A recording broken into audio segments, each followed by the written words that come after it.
pitiless, unforgiving. Those are the words that defined our theme this year.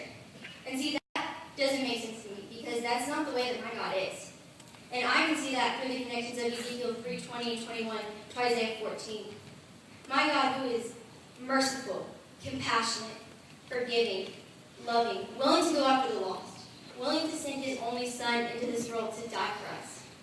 Now that's the definition that we need to live by. The one that God has set for us, not the one the world's given. In Isaiah 14, God talks to the people of Babylon, telling them if they do not change their ways towards his beloved people of Jerusalem, the Israelites, that he will step in. And because the people of Babylon did not listen, because they did not change when God told him to, he did what he promised. He stepped in with love through aggressiveness to save the people he loves. Now see, we can't be like the people of Babylon. When God tells us to change, we have to change. When he tells us to move, we have to move. When he speaks to us, we have to be obedient enough to listen to him and go after his plan for us.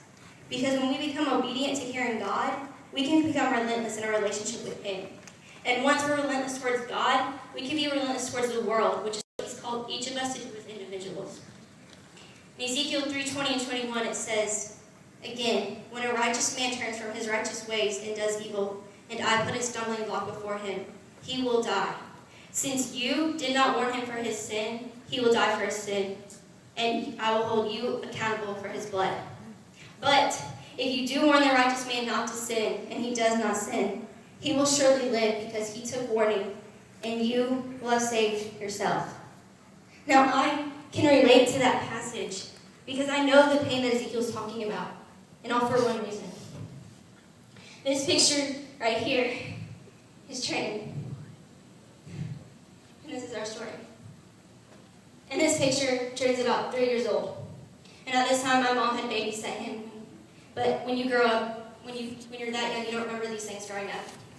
Fast forward 3.5 years ago, at home visiting, it was the first time I ever spoke to Trenton. I got a message from him saying, hey, I'm Trenton. I've heard a lot about you, that new here in town. Thought it'd be really cool to meet you.